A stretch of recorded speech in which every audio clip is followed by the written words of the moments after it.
460 কোটি বছর আগে পৃথিবী ছিল জ্বলন্ত লাভার পিণ্ড। আজ যেখানে আমরা পা ফেলে হাঁটছি, শহর গড়ে উঠেছে, নদী বইছে, সেখানেই তখন গলিত পাথর আর আগুনের সাগর। জীবন বলতে কিছুই ছিল না। কিভাবে এই লাভার গোলক বদলে গিয়ে আজকে নীল গ্রহ হয়ে উঠল? কিভাবে এলো পানি? কিভাবে তৈরি হলো চাঁদ? উত্তরের শুরু সৌরজগতের জন্ম থেকে।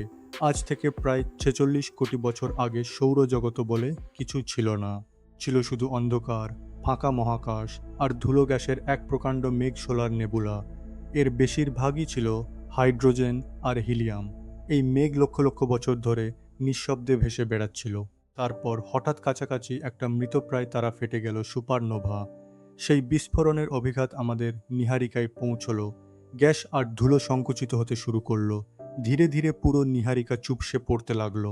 আর ঘুরতে ঘুরতে হয়ে উঠল চ্যাপ্টা এক চাকতি, প্রোটো প্ল্যানেটারি ডিস্ক। এই চাকতি চ্যাপ্টা ছিল বলেই পুরো সৌরজগত চ্যাপ্টা, আর সব গ্রহ প্রায় একই সমতলে সূর্যের চারদিকে ঘোরে।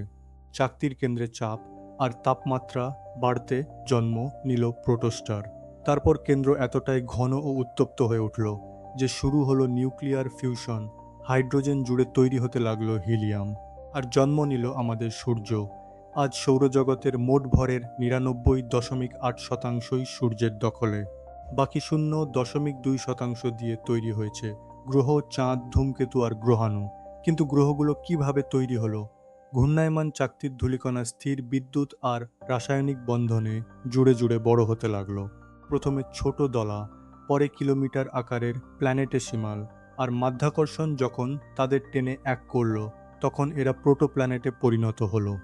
এই অ্যাক্রিশন প্রক্রিয়া প্রথম প্রস্তাব করেছিলেন সোভিয়েত জ্যোতির্বিজ্ঞানী সাফরন, কিন্তু সেটা গুরুত্ব পায় 1984 সালে। আজ শক্তিশালী টেলিস্কোপ দিয়ে বিজ্ঞানীরা অন্য নীহারিকায় এই অ্যাক্রিশন সরাসরি দেখতে পান, আর উল্কাপিণ্ডের কন্ড্রোল বিশ্লেষণ করেও প্রমাণ মেলে এই প্রোটোপ্ল্যানেটরা পরস্পরের সাথে প্রচণ্ড ধাক্কা খেত। প্রতিটা সংঘর্ষে এত শক্তি বের হতো যে পাথর গলে লাভা হয়ে যেত। এমন অসংখ্য সংঘর্ষের পর জন্ম নিল আমাদের পৃথিবী। সংঘর্ষের এই সময়কে বলা হয় হেডিয়ান ইয়ন, গ্রিক পুরাণের মৃত্যু দেবতা হেডিসের নাম থেকে। সত্যিই তখন পৃথিবী ছিল নরকের মতো, কিন্তু এই নারকীয় সময় এনে দিয়েছিল পানি। ধূমকেতু আর গ্রহাণুতে জমে থাকা বরফ সংঘর্ষের সময় পৃথিবীতে এলো। একই সাথে কিছু পানি বাষ্প হয়ে বায়ুমণ্ডলে গিয়ে বৃষ্টি হয়ে ঝরল। হেডিয়ান ইয়নের শেষে পৃথিবী প্রায় সমগোত্রীয় লাভার গোলক। এখান থেকেই শুরু হলো স্তর বিভাজন। এত প্রাচীন ঘটনা আমরা জানতে পারি রেডিওমেট্রিক ডেটিং, অন্য গ্রহের সাথে তুলনা আর কম্পিউটার সিমুলেশনের মাধ্যমে। এরপর এলো আর্কিয়ান ইয়ন শুরু, 40 কোটি বছর আগে থেকে 25 কোটি বছর আগে পর্যন্ত।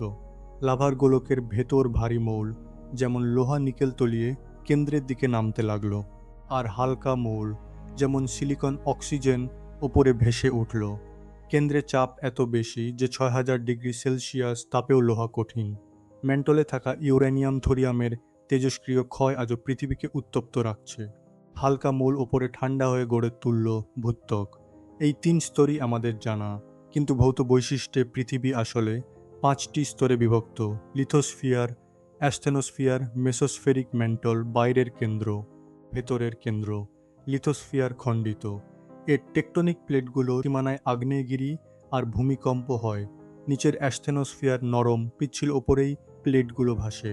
পৃথিবীর কেন্দ্রের বাইরের অংশ তরল লোহা, তাপে অবিরাম ঘুরছে আর তৈরি করছে বৈদ্যুতিক প্রবাহে। এই প্রবাহই জন্ম দেয় চৌম্বক ক্ষেত্রের। সেই চৌম্বক ক্ষেত্রই সূর্যের ক্ষতিকর কণা থেকে আমাদের রক্ষা করে, বায়ুমণ্ডল ধরে রাখে। এখন চাঁদের প্রশ্ন, চাঁদ কিভাবে এলো?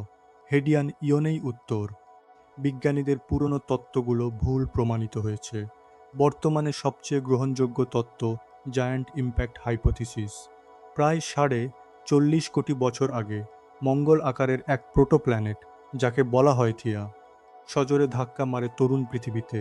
দুটো গ্রহের কেন্দ্র মিশে যায়, আর ধাক্কার ধ্বংসাবশেষ ছিটকে গিয়ে জমাট বেঁধে তৈরি করে চাঁদ।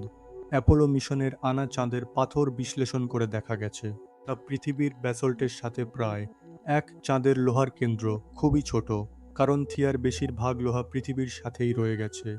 এই সংঘর্ষই পৃথিবীকে 23.5 ডিগ্রি হেলিয়ে দিয়েছিল। যার ফলে আমরা ঋতু পরিবর্তন পাই। চাঁদ না থাকলে সমুদ্রের জোয়ার ভাটাও থাকতো না, যা জীবকে ডাঙায় উঠতে সাহায্য করেছিল। আর্কিয়ান ইয়েনে স্তর বিভাজনের পর স্থিতিশীলতা এলে প্রচুর আগ্নেয়গিরি ফাটতে থাকে। বায়ুমণ্ডলে জলীয় বাষ্প, carbon die oxide, methane, ammonia ছড়ায়, অক্সিজেনহীন বিষাক্ত মিশ্রণ। কিন্তু ধীরে ধীরে পৃথিবী ঠান্ডা হওয়ায় জলীয় বাষ্প ঘনীভূত হয়ে বৃষ্টি নামে, তৈরি হয় সমুদ্র। এই তরল পানি বায়ুমণ্ডলের বেশিরভাগ কার্বন ডাই অক্সাইড সহনীয় ও তাপ শুষে নেয়। তাপমাত্রা সহনীয় হয়, অক্সিজেন বাড়তে থাকে। পুরো যাত্রাটা দেখলে বোঝা যায় প্রতিটি ঘটনা ছিল এক একটি অলৌকিক শর্ত। সূর্য থেকে সঠিক দূরত্ব, পৃথিবীর উপযুক্ত আকার, কেন্দ্রের চৌম্বক ক্ষেত্র, সব মিলিয়ে এই গ্রহ প্রাণের জন্য নিখুঁত। খুব বেশি গ্রিনহাউস হলে আমরা শুক্রের মতো হতাম, কম হলে মঙ্গলের মতো। যা ঘটেছে সব ব্যতিক্রমী। আর তাই এই অসাধারণ গ্রহটাকে রক্ষা করার দায়িত্ব আমাদের সবার।